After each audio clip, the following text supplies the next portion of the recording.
Teacher talking sports, what it does, what it do, how we live in the Baltimore Orioles. I've had a plethora of superb prospects come up to the big leagues in recent seasons. I mean, we got Adley Rushman, Gunnar Henderson, Grayson Rodriguez, to name a few. They still got a bunch available in the minor leagues as well, and they've become one of the better teams in baseball with these guys. Now, arguably the most hyped of them all is Jackson Holliday. Now, Holliday is just 20 years old and was on the top of most prospect lists entering this season.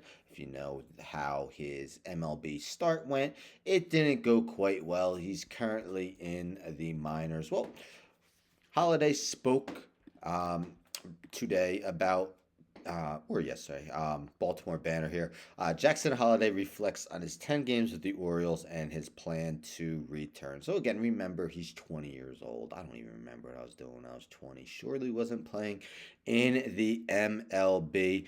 So, mentions how he's the son of an all-star player, of course, that being Matt Holliday, number one prospect in baseball when he was promoted in April to Baltimore. Fanfare included t-shirt giveaway, frequent media interviews, and game-by-game nitpicking on national TV, almost like a I don't know, Caitlin Clark in the WNBA.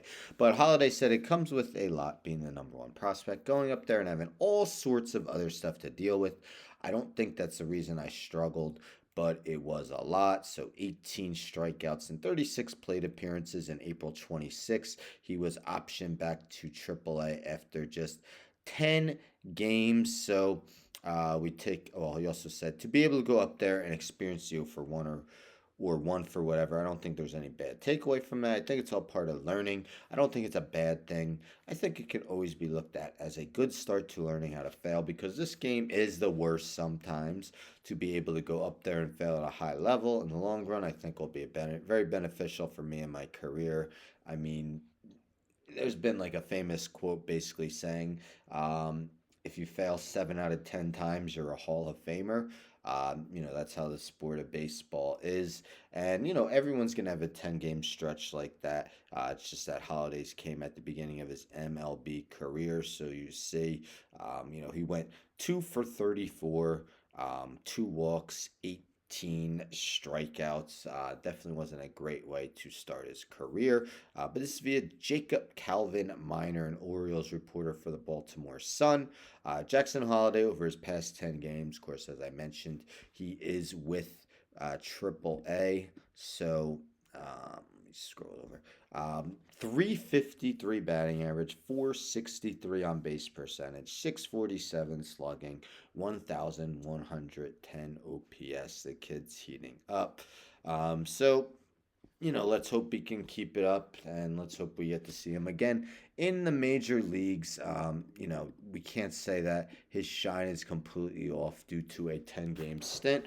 Today, actually, Keith Law posted his top 50 MLB prospects on The Athletic, and he still has Jackson Holliday first, Jordan Lawler, shortstop at the Diamondbacks, second, and Junior Caminero of the Tampa Bay Rays third. So, he still sees Holliday as being the top prospect. And again, it's a 10-game sample. Let's not go overboard, with believing that he's a bust or something of that sort.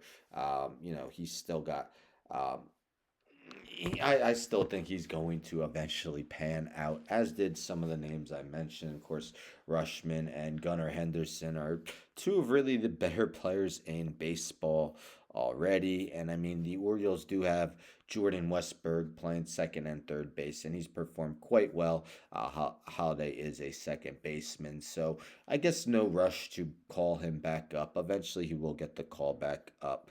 And he does play pretty well at second base. So again, um, I like his mindset. And again, baseball is a sport. We're going to fail a lot more often than you succeed.